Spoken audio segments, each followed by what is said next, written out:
Hello everyone, welcome to my channel science fever by PJ. तो आज की video में हम लोग ये जानेंगे कि होम क्वारंटीन या होम आइसोलेशन का प्रोसेस क्या होता है। डॉक्टर्स और गवर्नमेंट ने उसकी कुछ राइट गाइडलाइंस यहाँ पे सजेस्ट की हैं, जो कि मैं आप लोगों को इस वीडियो में अच्छे से बताऊंगी। देखिए, होम आइसोलेशन उन लोगों का किया जाता है जिनमें की बीमारी के लक्षण अभी दिखाई नहीं दे रहे हैं, लेकिन उनमें वो बीमारी हो भी सकती है या नहीं भी। तो ये 14 डेज तक ये अश्योर करने के लिए उन्हें सेपरेट रखा जाता है कि क्या उनमें बीमारी के लक्षण पैदा होंगे या नहीं होंगे। देखिए, होम क्वारंटीन जो है वो 3 तरीके के लोगों को किया जाता है। पहला, वो लोग जिनमें की वो बीमारी है लेकिन उसके लक्षण नहीं दिखाई दे रहे हैं। दूसरे, वो लोग जो कि किसी ऐसे रीजन से ट्रैवल करके आए हैं जहां पर ऑलरेडी कोरोना का या किसी भी दूसरी बीमारी का इन्फेक्शन पहले से ही है। तीसरे, वो लोग जो कि उन लोगों के कांटेक्ट में आए हैं जो कि किसी बीमारी से अफेक्टेड जगह से ट्रैवल करके आए हैं। तो इन तीनों तरीके के लोगों को होम क्वारंटीन रहना बहुत ही जरूरी होता है। इसकी राइट गाइडलाइंस क्या है, चलिए अब ये जान लेते हैं हम लोग। होम क्वारंटीन होने से पहले कुछ बातें अश्योर करना बहुत ही ज्यादा जरूरी है। जैसे कि फर्स्ट, कि जिस भी घर में आप लोग होम क्वारंटीन हो रहे हैं वहां पर एक well ventilated separate room present हो और उस रूम में सेपरेट टॉयलेट भी हो।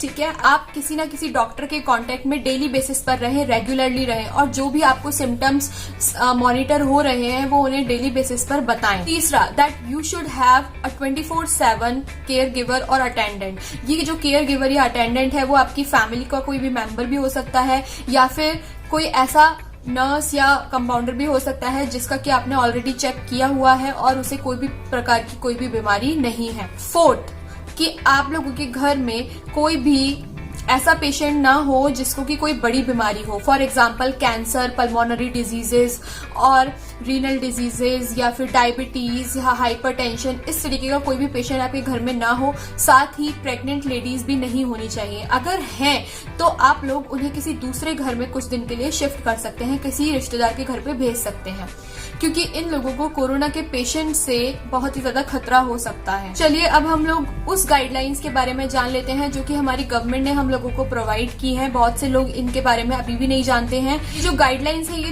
3 लोगों के लिए है। सबसे पहला, खुद पेशेंट के लिए। दूसरा, जो केयर गिवर या अटेंडेंट उसके पास है उसके लिए। और तीसरा, उस पेशेंट के नेबर्स के लिए। तो 3 लोगों को इन गाइडलाइंस को फॉलो करना है। तो सबसे पहले हम उन गाइडलाइंस के बारे में जान लेते हैं जो कि पेशेंट को दी जाती हैं। इसमें सबसे पहली बात है कि उस पेशेंट को, जैसे कि कोरोना का इन्फेक्शन होने का खतरा है या फिर वो सस्पेक्ट है, उस पेशेंट को अपने मोबाइल में आरोग्य सेतु ऐप डाउनलोड कर लेनी चाहिए। इस ऐप के डाउनलोड करने के साथ साथ उसे अपने मोबाइल का ब्लूटूथ और लोकेशन भी ओपन रखनी होगी।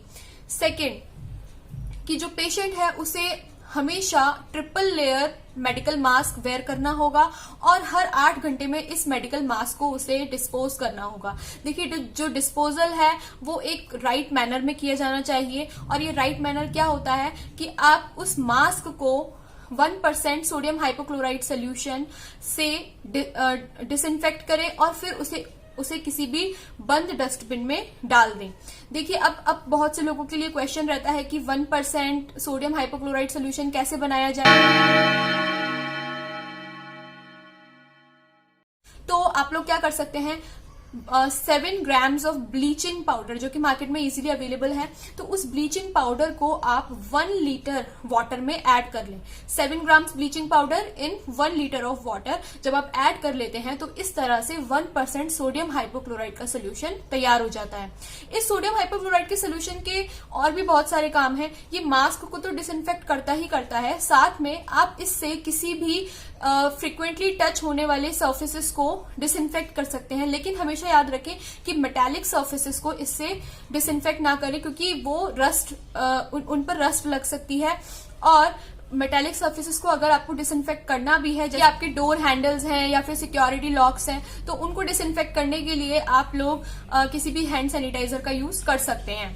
इसके बाद नेक्स्ट गाइडलाइन जो है वो ये है पेशेंट के लिए कि उन्हें स्ट्रिक्टली अपने रूम में ही रहना है। वो रूम कुछ इस तरीके का होना चाहिए कि वहां पर खूब सारी विंडोज हो जिसके थ्रू अच्छा खासा वेंटिलेशन हो। वेंटिलेशन एक कोरोना पेशेंट को हमेशा स्वस्थ रखने के लिए बहुत ही ज्यादा इम्पोर्टेंट हो जाता है। तो इस चीज का हमेशा याद रखें कि जो विंडोज हैं वो ऑल द टाइम आपको खोल के ही रखनी है। जो नेक्स्ट इंस्ट्रक्शन है दैट इज कि आप लोग जब भी टॉयलेट का यूज करें तो अपने लिए जो भी आपके लिए सेपरेट टॉयलेट बनाया गया है उसी को ही यूज करें, और ये इंश्योर करें कि आप लोग टॉयलेट के बाद अपनी जो टॉयलेट सीट है उसे क्लोज करके ही आएं। आप लोगों को बहुत सारा पानी पीना है, जितना भी ड्रिंक्स आप ले सकते हैं, जूसेस, पानी, वो सबका आप लोगों को ध्यान रखना है, because hydration is very important for. अपने हाथों को फ्रीक्वेंटली सोप एंड वाटर से आप लोगों को लगभग 40 सेकंड तक वॉश करना है। देखिए 20 सेकंड उन लोगों के लिए बताया जाता है जो कि नॉर्मल है, और 40 सेकंड उन लोगों के लिए जो कि ऑलरेडी कोरोना पॉजिटिव है। अपने पर्सनल यूज में आने वाले जो भी इक्विपमेंट्स है, जैसे कि आप लोग टॉवल्स का यूज करते हैं या जो भी यूटेंसिल्स यूज कर रहे हैं, उन्हें डेली का डेली धोएं और किसी दूसरे व्यक्ति के कांटेक्ट में ना आने दें। जब भी आप लोग खाना खाएं तो अपने खाने में हाई कार्ब्स और हाई प्रोटीन वाली चीजों को इन्वॉल्व करें।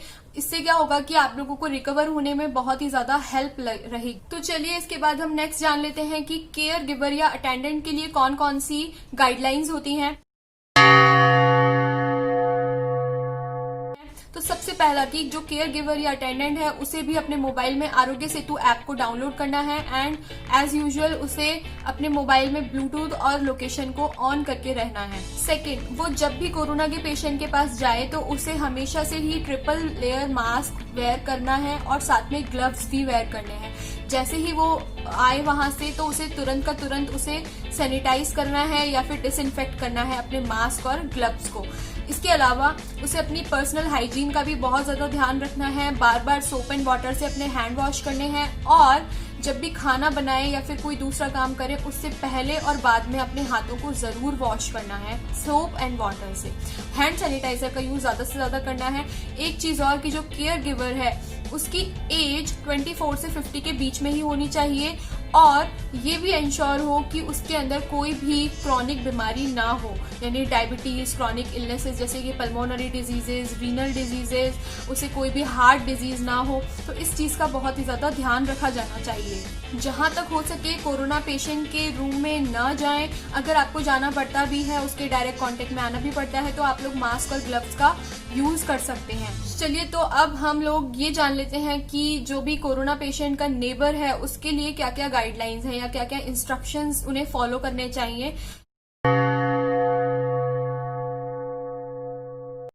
तो सबसे पहली बात तो यही है कि अगर कोरोना पेशेंट उनकी बिल्डिंग में रह रहा है तो वो कुछ बातें ही इंश्योर करनी है, जैसा कि आप लोगों को बिल्डिंग के जो भी कॉमनली यूज आने वाले सरफेसेस हैं, फॉर एग्जाम्पल सीढ़ियों की, स्टेयर्स की जो भी रेलिंग होती है वो, इसके अलावा लिफ्ट और जो भी दूसरे कॉमनली यूज आने वाली चीजें हैं, उन सभी को डेली का डेली 1% सोडियम हाइपोक्लोराइड के सोल्यूशन से डिसइंफेक्ट कराना है।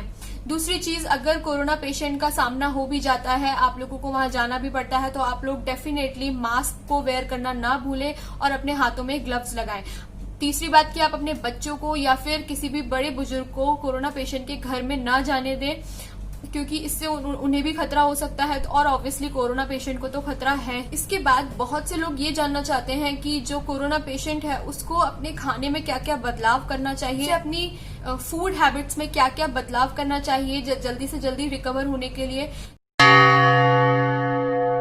तो सबसे पहले जो वेजिटेरियन लोग हैं मैं उनके लिए बता देती हूँ कि जो भी वेजिटेरियन कोरोना पेशेंट्स हैं उनको सबसे ज्यादा कार्ब्स और प्रोटीन्स की चीजें दें। फॉर एग्जांपल उन्हें होल ग्रेन्स प्रोवाइड करें इन कंपेयर टू रोटी, क्योंकि रोटी जो है वो फ्लावर से बनती है, व्हीट फ्लावर से बनती है, और ये होल ग्रेन में नहीं कंसीडर किया जाता है। तो आप लोगों को होल ग्रेन यानी कि साबुत अनाज उन्हें खिलाना जरूरी है।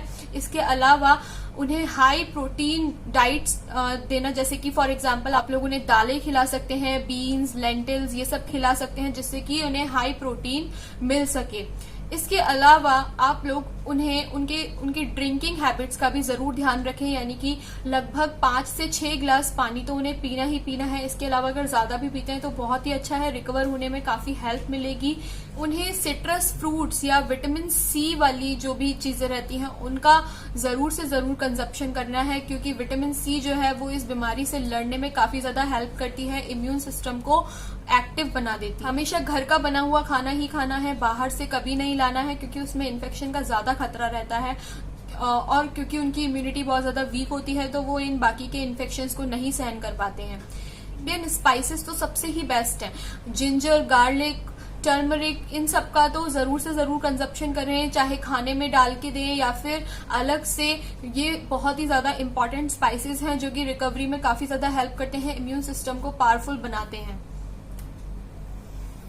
और एक सबसे इम्पॉर्टेंट चीज कि जब भी उन्हें फ्रूट्स या वेजिटेबल्स दें तो हमेशा वॉश करके दें, और वॉश करने के लिए वाटर और बेकिंग सोडा का यूज कर सकते हैं। अगर आप लोग ये जानना चाहते हैं कि घर में एसेंशियल आइटम्स को कैसे कैसे सैनिटाइज कर सकते हैं हम लोग, तो उसके लिए आप लोग मेरी वीडियो देख सकते हैं। यहाँ पर मैं ऊपर लिंक में उसे लगा दूंगी, तो आप लोग जरूर देखिएगा कि how to sanitize essential items at home. एक वेजिटेरियन कोरोना पेशेंट को क्या क्या चीजें नहीं खानी चाहिए वो भी मैं आप लोगों को बता देती हूँ। कि सबसे पहले है चीज, पाम ऑयल, कोकोनट ऑयल, इन सबको बिल्कुल अवॉइड करना है। इसके अलावा मैदा, जंक फूड या फिर ज्यादा ऑयली फूड, इन सबको बिल्कुल ही अवॉइड करना है। इसके बाद हम लोग उन लोगों की बात कर लेते हैं जो कि कोरोना पेशेंट है और नॉन वेजिटेरियन है। देखिए, अगर कोई भी नॉन वेजिटेरियन कोरोना पेशेंट है तो उसे लीन एनिमल फैट को खाना चाहिए। ज्यादा हैवी एनिमल फैट उसे कभी भी डाइजेस्ट नहीं हो पाएगा। लीन एनिमल फैट में हम लोग चिकन, फिश और एग को इन्वॉल्व करते हैं। अब देख लेते हैं कि नॉन वेजिटेरियन लोगों को क्या नहीं खाना चाहिए। तो आप लोगों को मटन और फ्राइड चिकन या फ्राइड एनिमल फैट नहीं खाना चाहिए, क्योंकि ये बहुत ही ज्यादा हैवी हो जाता है और डाइजेस्ट होने में काफी ज्यादा प्रॉब्लम भी होती है। इसके अलावा अगर हो सके तो अपने नॉन वेजिटेरियन जो भी मील्स हैं उनका नंबर कम से कम करें, और एक वीक में लगभग 2 से 3 बार से ज्यादा नॉनवेज नहीं खाएं।